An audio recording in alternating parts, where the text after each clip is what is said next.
the Christian people, they try to talk to convince her to calm down.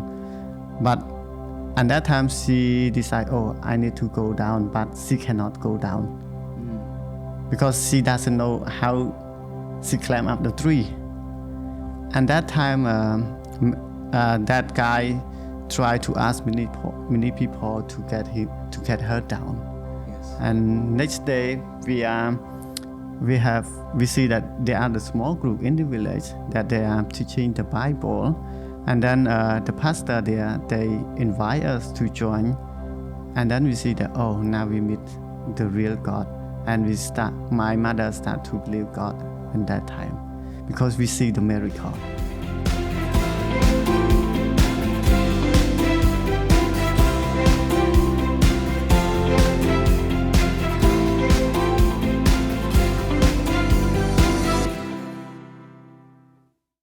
Hello and welcome to the ICF Cambodia podcast. Today I have Parigna with me. He is the Education Senior Coordinator who oversees the education program here with our young people and kids, and he does an amazing job. But what his story really shows us is that God can do miracles, and without God's intervention, we will not have life change, and we will not have life change in the future in Cambodia. So what I learned from you is that your parents grow up very, very poor. Your dad was a fisherman and your mom were selling the fish. Yeah. That in itself, yes, it is, you don't have a lot of money and a lot of luxury. But on the other hand, your father was also gambling and drinking. So the little money that you earned disappeared with gambling and drinking. And also, you have how many siblings? How many children are in your family? At that time, we have I have 7 sisters and 2 brothers. So totally, we have 10 children in the family. 10 children in the family. And growing up with no money, tell me about how did you make food and what was your food or eating like as a kid? At that time, I can say that it's really poor, because to compare with the poor family right now, I'm the really, really poor. So it's very difficult to survive at that time. But at that time, my mother, she really smart to organize something. So we have really small rice, and then we combine together with the vegetable that we collect around the house and combine it together to be a rice porridge from vegetable rice porridge. Like a rice soup with some vegetable. Yeah. Did all the kids go around and try to find some vegetable? Because I know your family did not own land. Yes, and that time to get the rice, and that time we don't have the land to plant the rice. And I and my younger sister, brother, we are spread away to collect. To find something. To find something to support our family. And just like every day? Just every day. We are not, for example, we don't have the plan as the human, but we are trying to do something like day by day as the animal. Like the animal, yes. Just like the animal. I mean, eat today and just today. Yes. Not planning anything because we try to eat something try to get something just enough for today. This is unbelievable for the Western world, where we have enough and we have a refrigerator to keep food for future days. And looking back, you grow up with no refrigerator, just trying to survive and eating breakfast, lunch, and dinner the same meal. Yeah. And I can imagine, your dad having a problem with alcohol and gambling. That was a lot of fighting in your family. Tell me what was the escalation? What was the worst that you experienced? The worst experience, I'm really afraid to the man, and when someone speak really loud, I'm really afraid of it. And that time I can say that I'm really afraid to adult. Yes. Afraid to talk something, because I can say that since I was young until I'm grade 12, I don't want to talk with every people. Right. Because I'm really afraid. Yes, and you did grade 12. How many of your siblings finished grade 12? I and my youngest brother and sister. So there's only 3 that finished grade 12. And your older 7 siblings, what did they do and when did they stop? They cannot continue to study because they need to go away, to spread away, to find the food and to make the money. So day by day, they get really, really a little money to support the family. But what they do is just support it just day by day. It's not for the planting for the tomorrow. But your oldest brother, how old was he when he started to work? I can say that at that time is around 16. My older brother, Yes. the oldest brother, maybe 14. But he stopped school at what age? And that time I don't remember because it's really long Yes. time. Because So many siblings. Yes, so many siblings, and I cannot remember because I also cannot remember my brother and sister because they spread away. Yes. And then I really too young, and I don't know who is she or he. Oh, really? Yes, because sometimes they go very long time. I cannot remember. All right. And I know that, you had a lot of fighting and conflict in your family. And then at one time, I mean, this is hard for all the kids Yes. as well. When the parents are having struggles with like this and there are a lot of fighting and shouting. And at one time you told me that your sister wanted to kill herself and she climbed up on the tree. Yes. And tell me what happened. What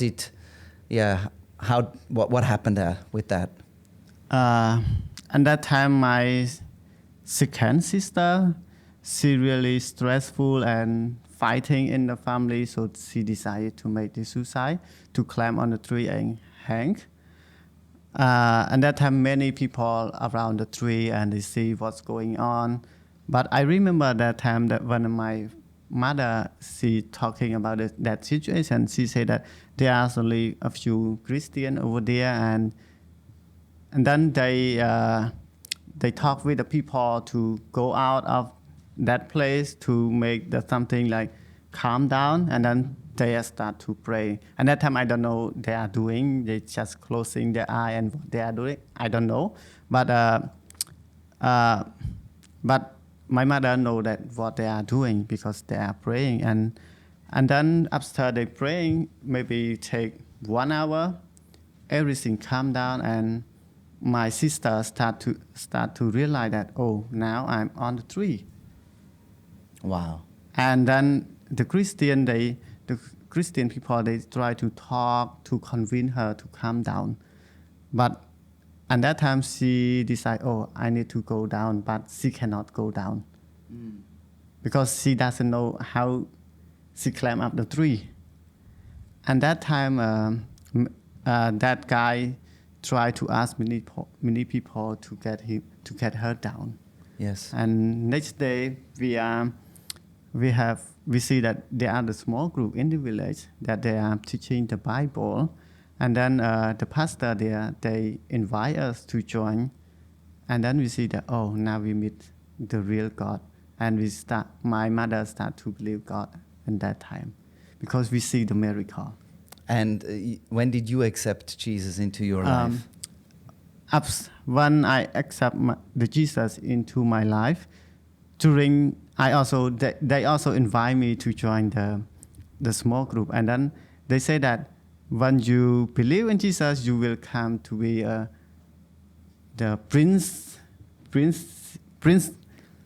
prince. Yes, the prince of God. And then I really excited and that time to be a prince of God. Yes. And then I also start to believe in God in that time. But when I really excited, I bring this news to my friend. Mm-hmm. But absolutely, my friend really reject and want to fight me, and I'm really afraid again. So how is a life with Jesus different than a life without Jesus? I can say it's really, really different. if my family don't start to believe God, I can say that I and my family is still poor, still living in the Survival mode. Yeah, the survival thing, and living in the controlling of the Satan and cannot grow. Yes. But when we decide to believe in Jesus, and God always talk to us, motivate us, and place us, and we have the confidence to talk with other people. Wow. That is- I know that your friend told you that there is a job opening here Yeah. in our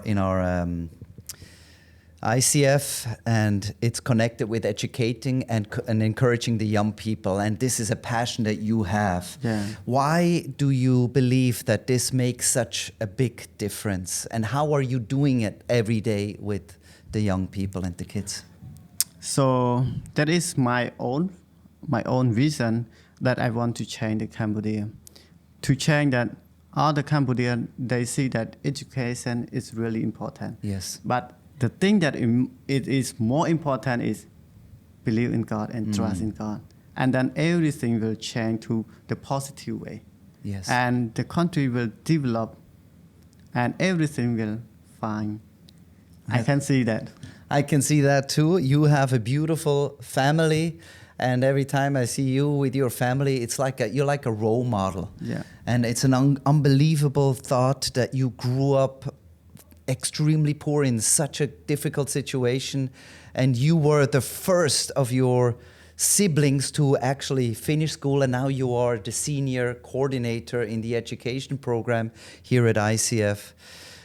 What do you see in the next, like 5 or 10 years? Where do you see yourself and your family?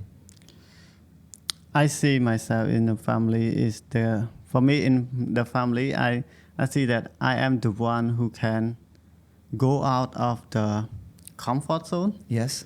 to be the fear zone, and then the one that can show that everything we can try it and we can do it because God in me, Yes. God in us, so we can do everything. Don't need to afraid, because we can fear to God, but don't afraid to fear to the people. So good. Your past, no matter what your past is, God can turn it around and make something beautiful out of it. Yeah, the thing that I want to see my family, my teenager, and my kid is, don't fear. Can fear of God, but don't fear to do something, and don't fear to people that bully or talking bad about you. Yes. That is the thing that Cambodian people, they really holding the fear of people, but fear of people say the bad thing, but they don't think that they need to fear of God, and they will grow in God. You have been working at ICF a few years now. How do you see kids already change that are in our education program? Just in the education program, we are in the education, but our focus is about the value of God. Because I also say that in after school, I also like thinking how can the church team can help in after school. Yes. So in after school kids, they learn how to forgive, they learn how to pray to God, and they come to kids church. That is the thing that I want. But I also thinking 30 years or 40 years, maybe our next generation will change the Cambodia. Yes, I believe so too. Thank you very much for sharing, Parigna. And I hope you really take this to heart, even if the situation starts out really bad. But Jesus can make a difference, and God can open new doors and possibilities. Thank you very much for watching.